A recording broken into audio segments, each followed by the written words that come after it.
In 1922, in a small railway village near Kharkov, Ukraine, a boy was born.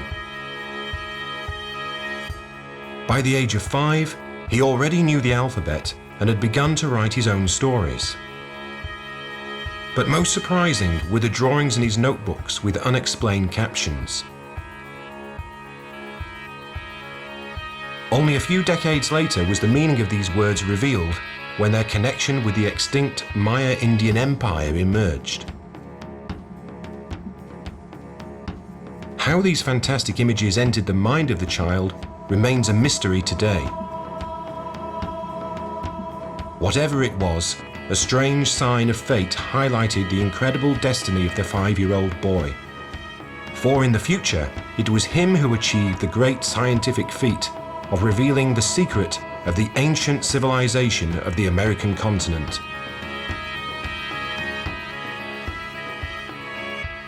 The name of this man was Yuri Knorozov.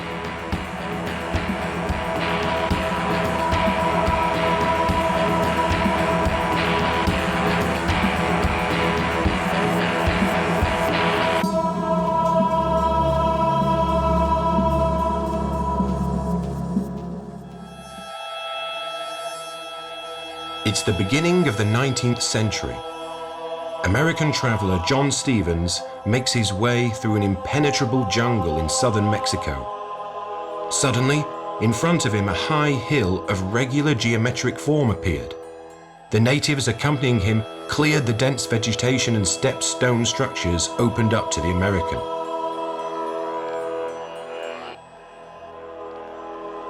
They were covered with patterns and strange paintings. Stevens realized that before him were the tracks of an unknown ancient culture. Since the days of Columbus, Europe was full of rumors about mysterious ancient Mayan cities and the ruins of the abandoned Indian temples and pyramids. Many adventurers have attempted to go there to discover the hidden Indian treasures. Stevens also hoped to do so. For a few weeks, Indians accompanied him, cutting down bushes and uprooting trees. They were able to clear only a small area, but the traveler realized that before him lay the ruins of a vast, unknown city. Paved roads led to a rectangular pyramid. Stone skulls, fanciful human figures, and animals appeared out of the vines. The traveler continued his inspection of the buildings and encountered many unintelligible symbols, unlike any Indian ligature or Chinese or Egyptian hieroglyphics. Stevens could hardly have guessed that all this splendor had once belonged to the great Mayan civilization, and the writings discovered were an unsolvable puzzle for scientists around the world for many years.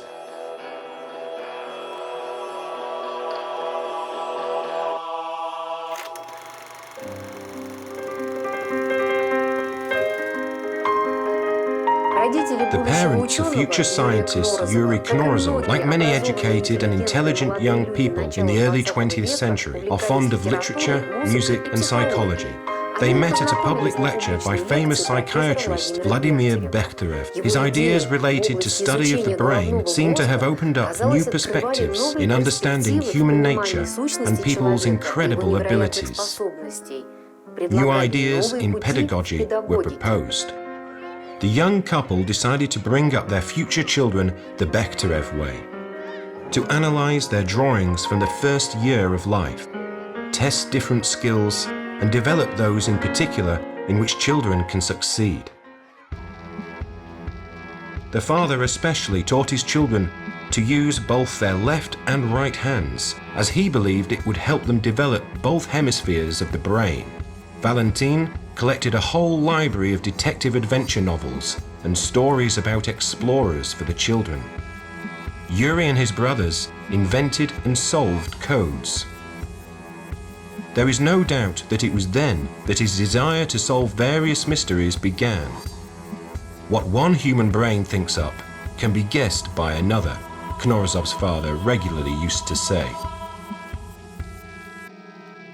By the time Yuri was born, the other children had already grown up. Not surprisingly, the youngest son and his mother had a special relationship. But most of all, his sister Galina nursed him. She carefully kept notebooks, drawings, and writings from her younger brother. Here are the books that 6-year-old Yuri wrote. Page numbering starts at the end, and some letters written back to front. Immediately of note are the images of fantastical creatures in the child's book. Yuri gives them inexplicable names: Tankas, Nogani, and Palenque, and the text tells a strange story that does not fit into the usual notions of childhood fantasies.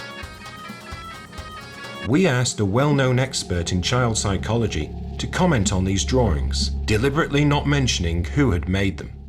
I would say that this child is gifted. If directed to find out where his gifts lie and help develop these talents, he may certainly become a very interesting creator.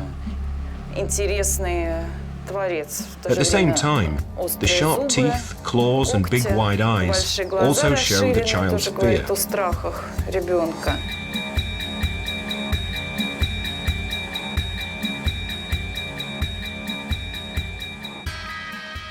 Aggression is shown. There are people subjected to aggression, being killed and tortured.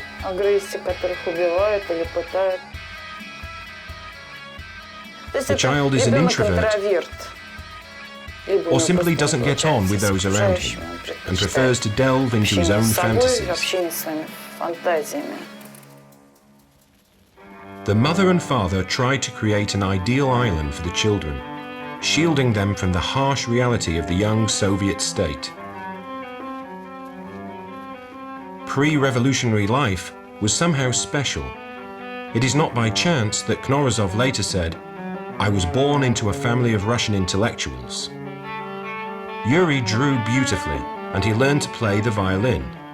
At the age of 12, he even participated in the Children's Art Festival that took place in Kharkov.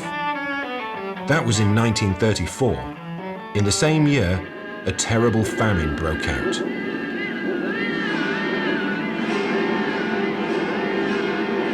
For Yuri, these events were etched in his memory forever. Friends disappeared from the playground. Neighbors whispered with his parents about something incredible. Stories about people driven to cannibalism. On the day of performance at the children's music competition, Yuri went to Kharkov with his sister for the first time without their parents. Young Knorozov, seeing the hungry eyes of passers-by, was most of all afraid of getting lost. The performance began, and Yuri played a Seitz concerto.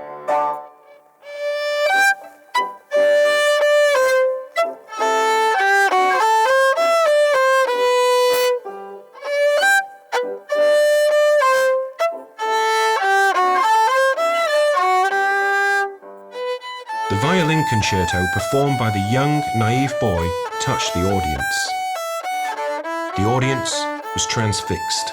The music was very much out of keeping with events happening in the city. People crowded in front of shops, trying to swap coupons for life's necessities. Villagers were not issued coupons. On the contrary, the authorities confiscated the grain stocks from the peasants, dooming them to starvation.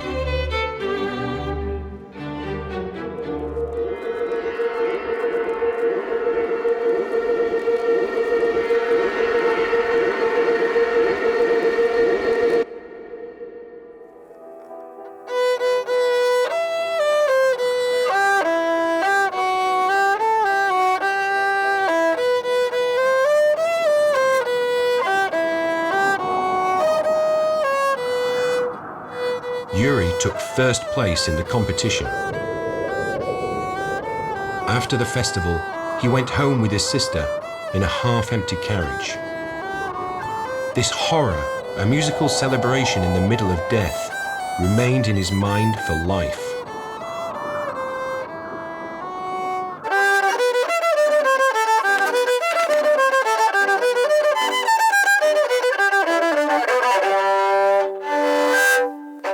He broke his violin and kept it in its case. Then he found a strange gift in himself: the ability to heal. With his inherent maximalism, Knorozov decided to devote himself to healing people. They say how he treated the neighbors and friends in pain through a laying on of hands. His father took his son's special talent very seriously. According to family legend, Yuri's paternal grandmother had hypnotic powers. Well-known Armenian actress Mary Zabel. During these years, Konstantin Platonov, founder of a psychotherapy school, worked at Kharkov University. It was he who studied experimental hypnosis. Yuri's passion became hypnosis or suggestion as the basis of a particular form of treatment and control for people. Knorozov wanted to learn from Platonov. After 7 years, he graduated from the medical workers faculty. In 1939, he was going to enter the medical faculty, but on the last day, he submitted papers to the history faculty. The reason for this was a complex disease of the thyroid gland, not compatible with study at the medical faculty. In the future, this freed him from military service. Yuri only managed 2 years at Kharkov University. Then, the war began.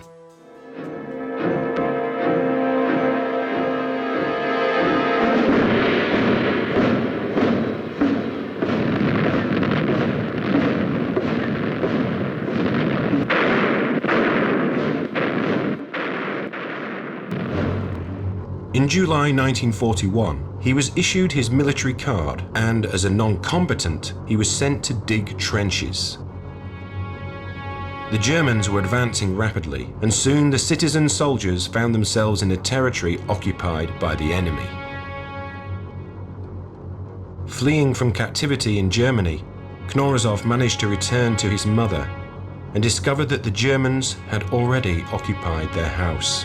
The owners had to take shelter in a shed. In February 1943, the village was released for a few days.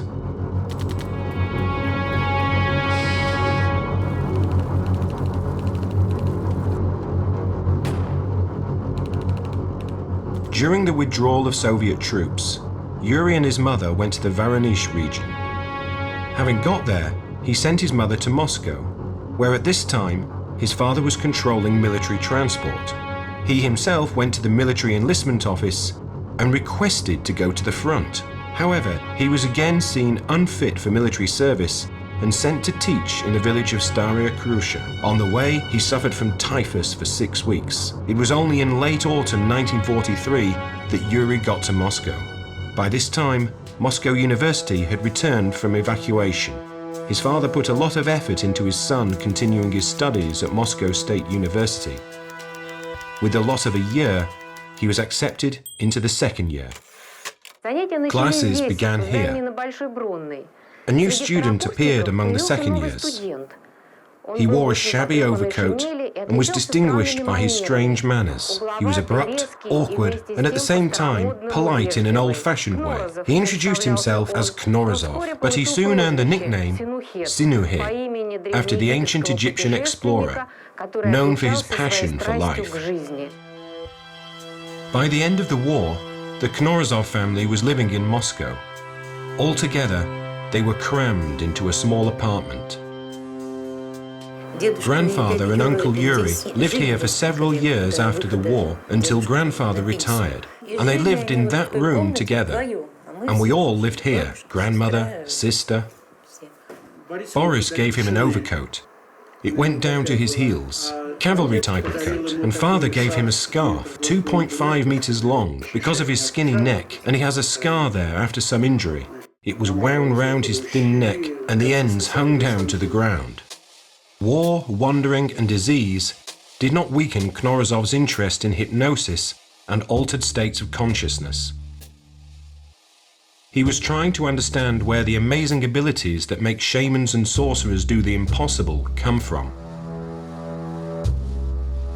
Yuri went to the Department of Ethnography, which was headed by Sergei Tolstov, and he invited him to take up the study of shamanistic practices.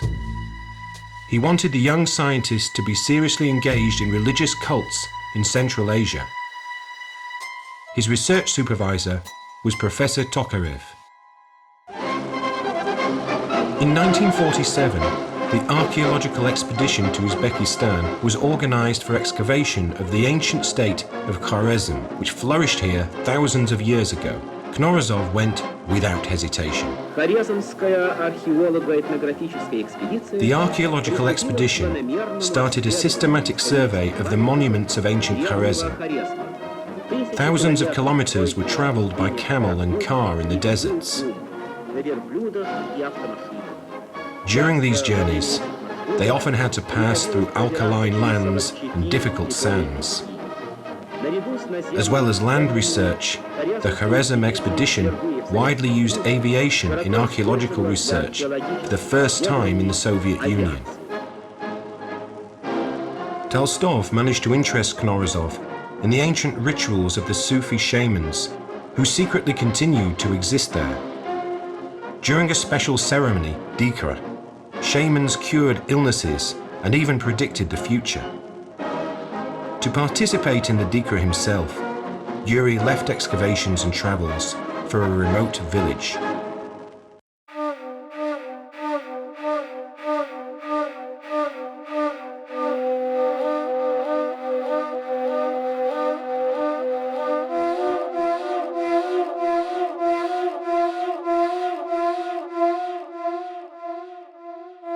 At the time, such practices were banned. However, once a week from the mausoleum, where ancient preacher Shaman Nabi was once buried, the sounds of a shamanic drum began to sound.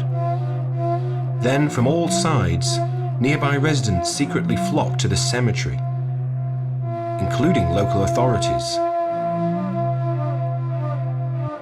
They trusted the student from Moscow and sat him in a place of honor in the basement of the mausoleum. 5 of the Sufis, who led the ceremony, formed a small circle in the middle. The eldest read a short prayer. The beats of the drum and the rhythm of the song gradually accelerated. The prophecy began. The shaman told Knorozov that all 3 of his brothers came out of the war alive and were not even injured. And this was true. Perhaps it is here that he first got the idea of fascination means of controlling the human brain in a special state of consciousness.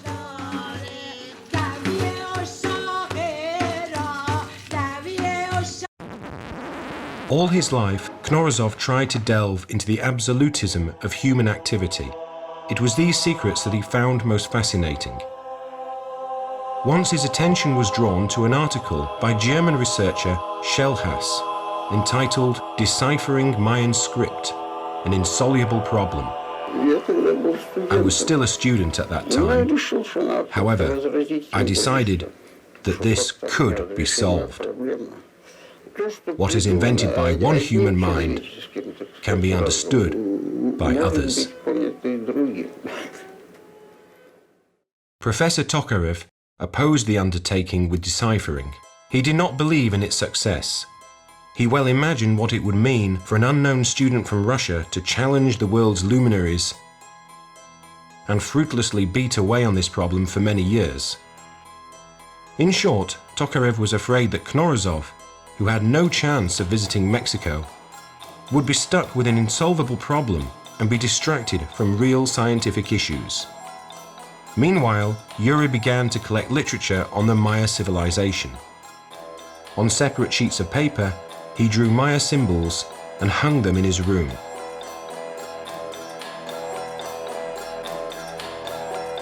The Mayan civilization appeared in the 1st century AD and lasted about 1,500 years in the area now occupied by Mexico, Guatemala, Belize, Honduras, and El Salvador. The Spanish invasion in the 16th century was disastrous for the Indian civilization. The traditions and culture were thought lost forever, along with the ability to understand the ancient Mayan texts.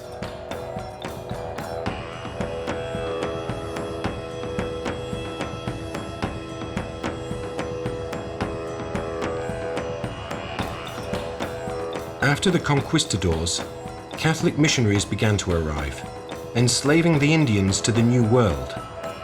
Their objective was to turn the Indians to Christianity. One of these missionaries was Franciscan friar Diego de Landa. By this time, the whole educated class of Mayan society was virtually destroyed. But fortunately, Landa managed to find descendants of the priests who still remembered the hieroglyphic writing and ancient calendar. The monk carefully recorded information about Indian culture and history. His work was entitled The Relationship of the Things of the Yucatan. However, right until the 19th century, the manuscript sank into oblivion in Spanish libraries.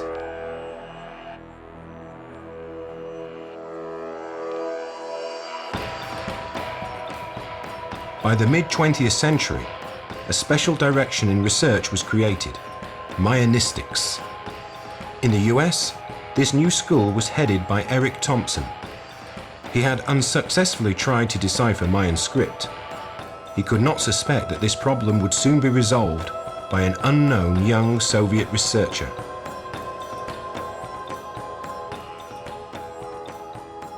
In June 1948, Knorozov defended his thesis entitled Mazar Shaman Nabi, the Central Asian version of the legend of Samson. Next, he was on the way to postgraduate study at Moscow State University. However, having passed the examinations with top grades, Yuri gets rejected. Why? During the war, he was in a territory occupied by the enemy. Professor Tokarev, helping his pupil overcome the shock, helped him gain employment at the Leningrad Museum of Ethnography as a research assistant. Here, Knorozov was provided with accommodation. A tiny room under the stairs of the Ethnographic Museum. Few people know now about Knorozov's first St. Petersburg home. But it was here that he deciphered Mayan script in the late 1940s. Currently, restoration workshops are located there. They say he lived in this room. It's so small. There was an ottoman, a chair, which he placed next to it so he could put his feet up.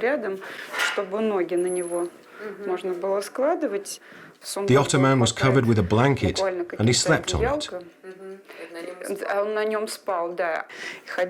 He wore an overcoat and not very good shoes. The coat was torn and sometimes done up with cords, but apparently he was a very fascinating person. Moreover, they say that a famous Russian poetess, Anna Akhmatova, came here when her son Lev Gumilev worked here. Gumilev, a known anthropologist of that time, was also friends with Knorozov. It is with Gumilev, open to new ideas, that Yuri first discussed his ambitious plans. Both were primarily interested in the laws by which human society develops. Collective theory. But Gumilev was arrested a few months later and sent to labor camps, and a stunned Knorozov completely moved over to Mayan script. Yuri immersed himself in work on the theory of decipherment. He examined the experience of predecessors. Firstly, he had to determine the type of script that the texts were written in. Alphabets, familiar to all of us, have a total of around 30 letters, where each character represents one sound. Chinese symbols, and there are about 5,000 of them, convey a word concept. Indian syllabary contains about 100 characters. Knorozov calculated that the Maya used about 350 characters in manuscripts. That could mean only one thing. Mayan script was phonetic, or rather, a variation of syllabary, where one sign conveys a syllable. The frequency of use of each character and its location in the sentence set the grammatical structure of the language. As a result of his hard work, which took more than a year, Knorozov created a method that is called the positional statistics method. Alexander Nevsky Monastery. This is perhaps Yuri's favorite place for walks. He came here on foot from his home, crossed the bridge, and ended up at the old cemetery. At that time, the cemetery was completely overgrown. The vaults had holes in them, and the memorials were on their sides. No caring relatives ever went there to tend the graves. Nothing stopped him from thinking. Here on the tombstones, you can find outlines of pyramids. The stone skulls resemble the ancient Maya bas-reliefs. The nobility's 18th century tombstones are covered with secret Masonic signs that promise to anyone who can read them incredible knowledge of the dead.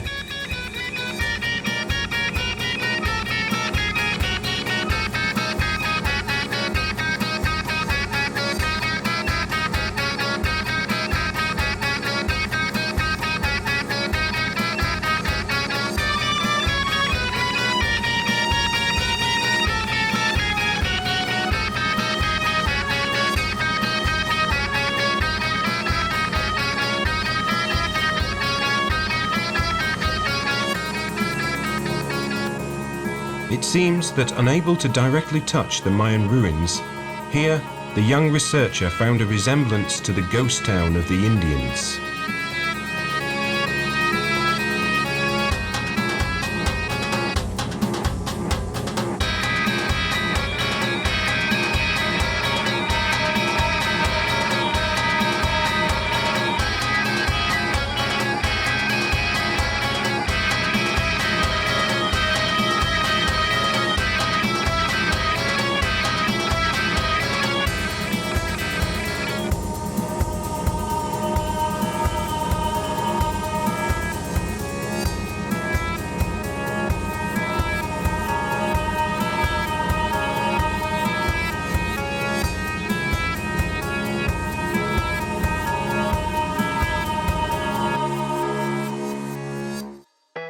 The ancient Mayans made their books from a special paper out of ficus bark. It was a long, accordion-fold strip. But the nature of the tropics and time was merciless to these fragile monuments. Worldwide, only 3 Mayan manuscripts survived, those that ended up in the libraries of Europe in the 16th century. Knorozov was not able to see the originals. But, by a miracle, 2 of the perhaps most important books appeared in his hands, a facsimile edition of Mayan manuscripts and the relationship of the things of the Yucatan by Franciscan monk Diego de Landa. Now, Knorozov had the necessary material for decryption. Having carefully studied Landa's manuscript, he wrote out the characters where the meaning was known. There were 29 of them. With their help, the researcher could read those words where Landa referred to symbols. One after another, the meaning of the other characters was revealed. Gradually, the sound of all the 350 Mayan characters found their sound. Deciphering was complete. Only details and clarifications remained. 1952. In the Soviet Ethnography Journal, the first modest publication of the results of deciphering appeared under the name Ancient Script of Central America. But this article became a sensation that shook the scientific world. Soon after this, all the newspapers wrote about it. He became a celebrity. I remember that then, physicist academician Leontovich said, "Now it is clear who to select for the Academy. We need Knorozov, who did such a great thing as decryption." Deciphering the Mayan script is seen as a major scientific breakthrough. World fame came along. Knorozov was extolled as a genius. An article in the Soviet Union Journal appeared about the young scientist. His discovery was the pride of the country, rising from the ruins after World War II. However, at this time, the main task for Yuri was defense of his thesis. He certainly tried very hard for this submission, but was also very afraid of it. In proving the existence of phonetic script among the Maya, he refuted the assertion by Friedrich Engels about the absence of states in the New World. This subject belonged to collective theory, which meant revising the dogmas of the Marxist doctrine. And this could cost him dear.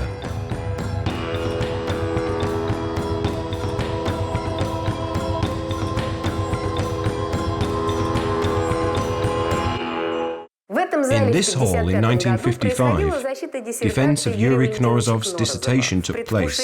In anticipation of the event, a lot of people had gathered. The hall literally buzzed. At the head table was Sergei Tolstov, chairman of the Academic Council. Ученый-секретарь зачитал формальные документы, и слово было предоставлено Кнорозову. Knorozov went up to the podium and was silent. At such times, his hands were usually trembling. Then he said, "Those who are interested have already read it all, and those of you who are not don't need telling about it." And he fell silent. The situation needed saving. Tolstov knew that there were people there waiting for any slip-up. And it happened. "Mr. Knorozov, please recount the content of your work." What is there to recount? Everything required has been published. Silence hung in the hall. A whisper could be heard from a member of the Academic Council grumbling, "And confer a doctorate as well?" Tolstov angrily repeated, "Mr. Knorozov, please recount the content of your work." And only then did the scientist begin to recount the content of his work.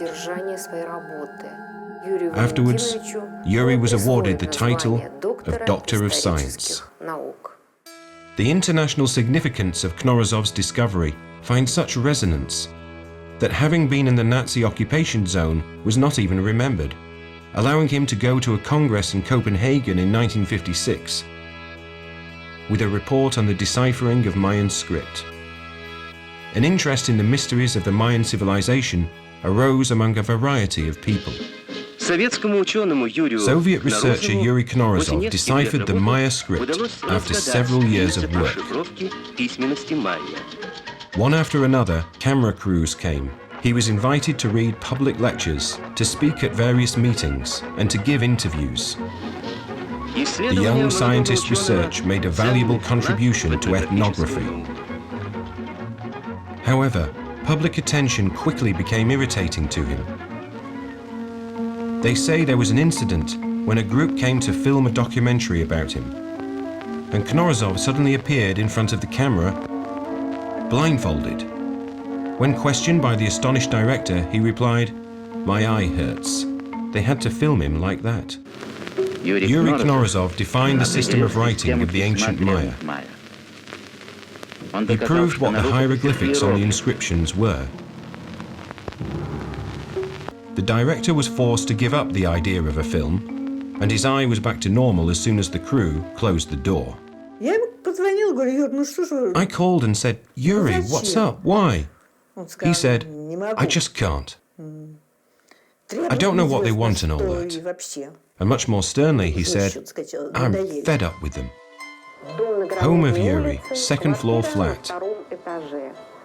After the tiny room under the stairs of the museum, this small apartment in a 5-story building seemed to be a symbol of happiness and success to Knorozov.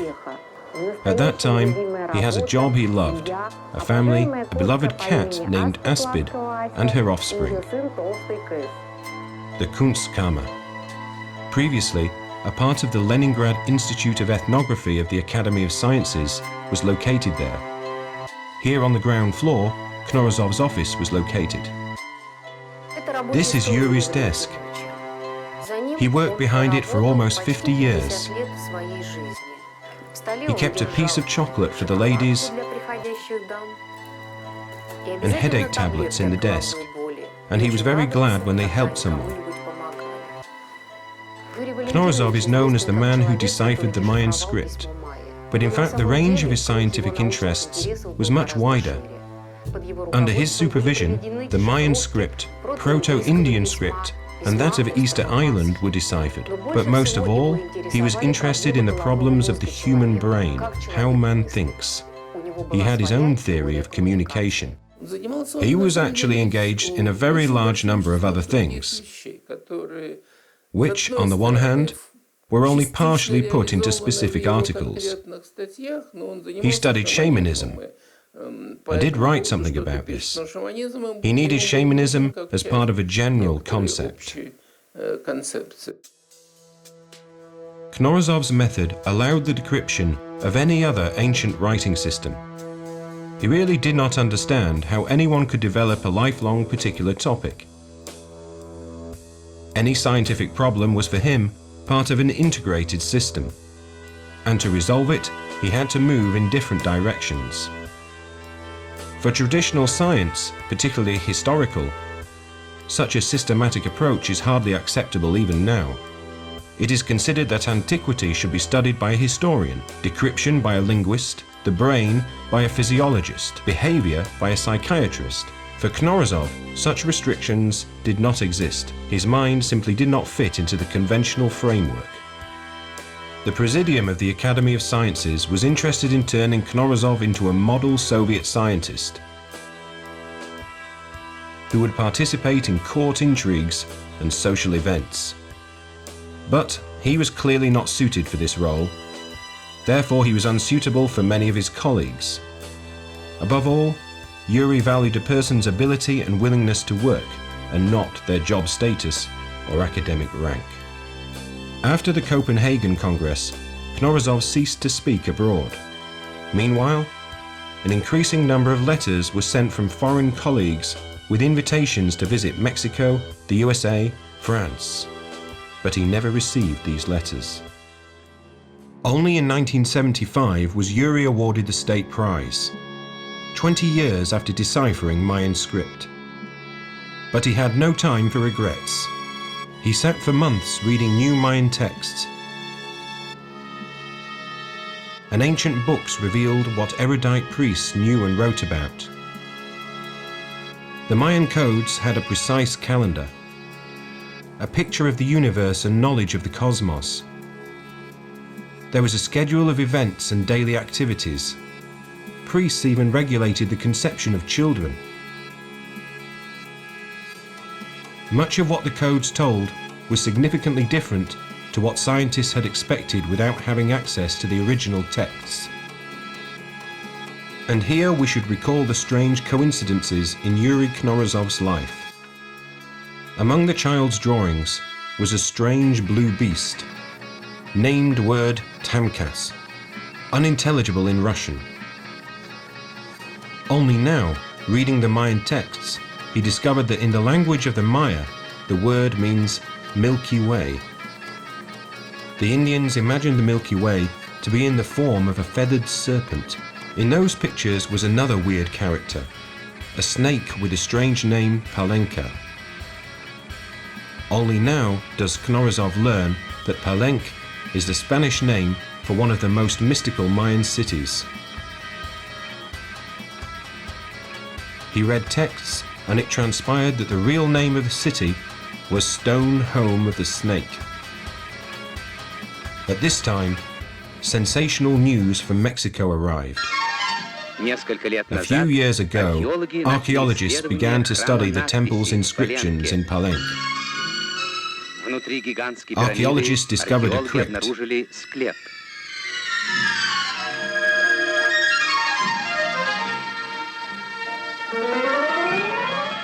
The crypt under the engraved monolith contained human remains in the clothes of a tribal leader. Since then, the riddle of the sarcophagus found at Palenque was a mystery to scientists around the world. Everyone was waiting for a miracle, what the texts would reveal about the sarcophagus. Despite the fact that Knorozov did not have the opportunity to work together with Mexican archaeologists, he began to work on reading the texts of the sarcophagus. Yuri knew that he would never be allowed abroad.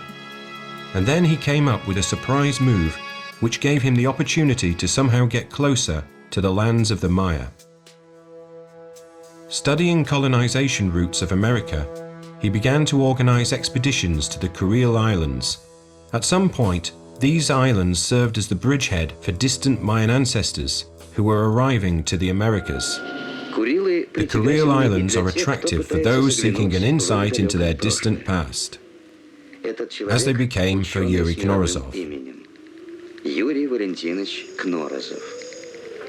It was he who first, back in the 50s, solved the greatest mystery of ancient civilizations and deciphered the Maya inscriptions. In those days, all scientists believed that the settlement of the continent began about 25,000 BC. Knorozov, on the basis of his own analysis, for the first time announced, colonization of the Americas began about 40,000 years ago and took place in 3 waves. Then, archaeologists were outraged and said he was crazy.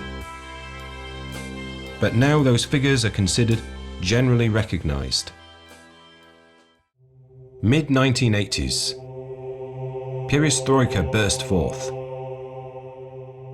Knorozov had already lost all hope of seeing those ancient monuments of the Maya, to whom he had devoted his entire life. And then the incredible happened. He suddenly had the opportunity to travel to Central America.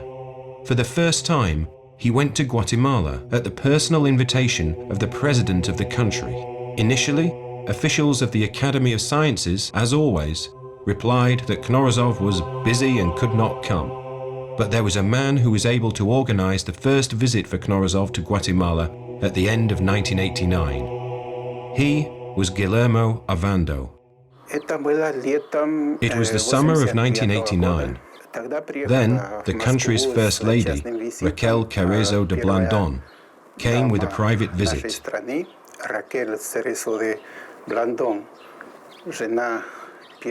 The wife of the first democratic president of the country after years of dictatorship. I told Raquel that there is a man in Russia, a scholar, who deciphered Mayan script.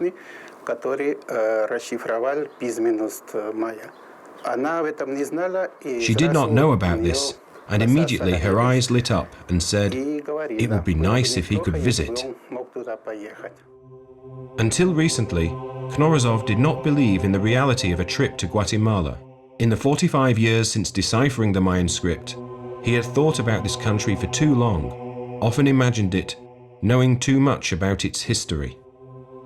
The opportunity to see with his own eyes what he knew so much about from the publications literally transformed this already elderly gentleman. He could give up a lot in his life, but not the dream of meeting the real world of the Maya.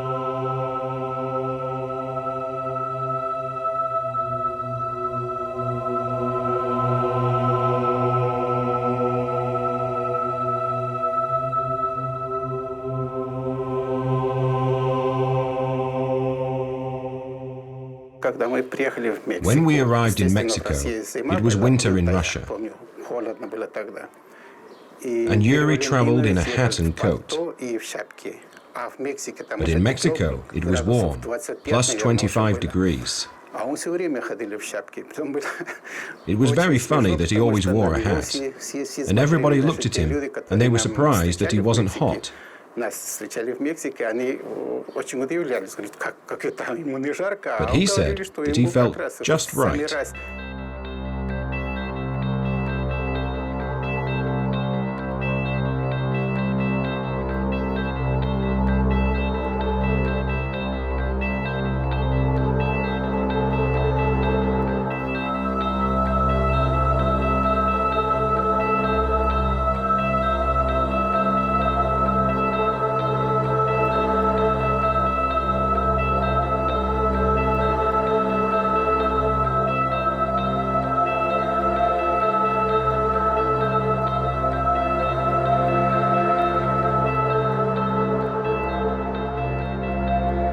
So, Knorozov ended up in Guatemala, and at the highest level.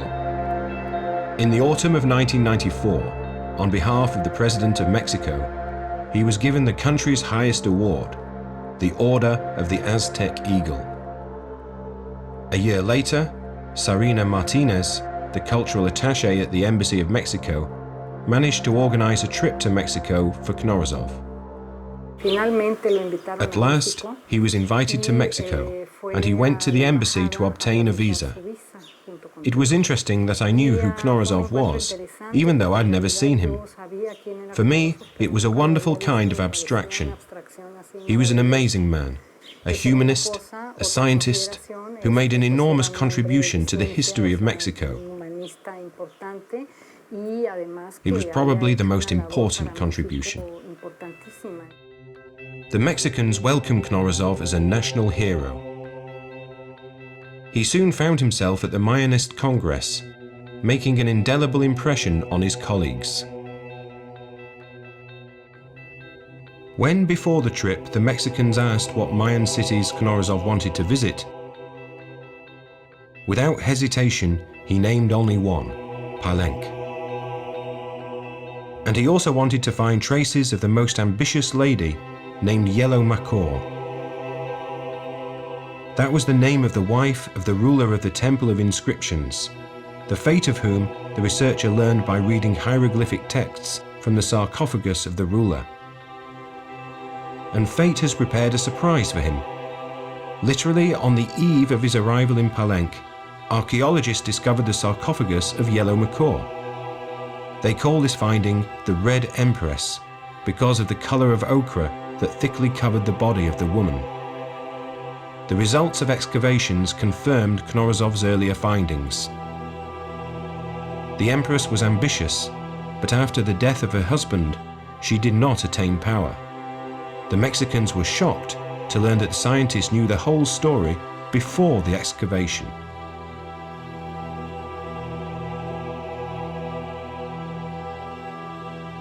A special gift for Yuri was the invitation to visit the Mexican Xcaret Archaeological Park.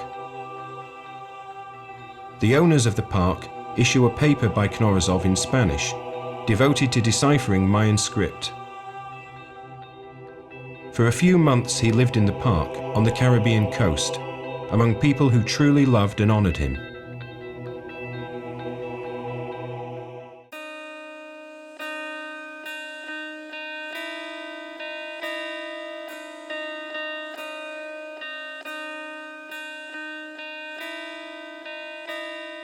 Returning to St. Petersburg was difficult. He was robbed several times by casual acquaintances. He kept the gold medal of the Order of the President of Guatemala and Order of the Aztec Eagle in an old boot. He hardly ever left the house. The telephone did not work. Knorozov continued to work in his destroyed apartment, knowing that he would not be able to complete his ambitious plans. Plans for human cognition and laws of development of human society.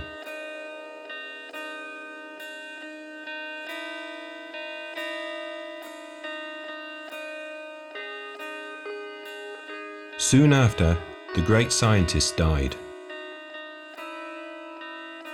He died on the 30th of March 1999, on the anniversary of defending his unusual thesis. He had had a stroke, pneumonia, and pulmonary edema. The Russian genius died in a hospital corridor, without care, abandoned by his family. The management of the Kunstkammer refused to organize a send-off for him at the museum. A lot of people crowded among the coffins of other dead people to bid farewell to him in the cramped hospital morgue. Knorozov was buried here at the cemetery near St. Petersburg. The bus could hardly get through the wet clay. There were screaming seagulls, a cold wind, and sleet. Святый крепкий, святый бессмертный, помилуй нас, Господне земля исполняй вселенцы устными.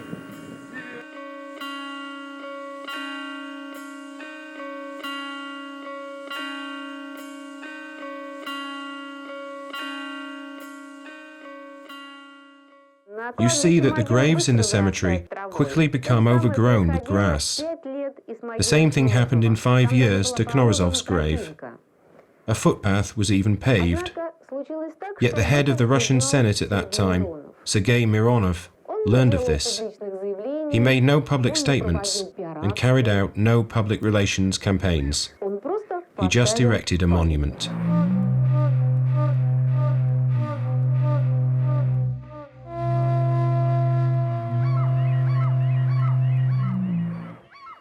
I first learned about this man from our ambassador in Mexico. It turns out that Mayan script was deciphered by our countryman, and that in fact, he said, he is buried in my hometown of St. Petersburg. Whole decades of his life were connected to my hometown of Leningrad. Yet I had heard the name Yuri Knorozov for the first time. Of course, I thought the location of such a grave would be at the Alexander Nevsky Monastery, or at the very least, an ordinary cemetery. And the people who go there, of course, pay attention to our monument to him, which immediately stands out from the crowd. People go up to it. They read it and immediately know who this person was. Therefore, I think what we have done for ourselves, for Russia, for Russians, for previous generations, and of course, with a bow, in the memory of the outstanding discovery by Yuri Knorozov and those who followed.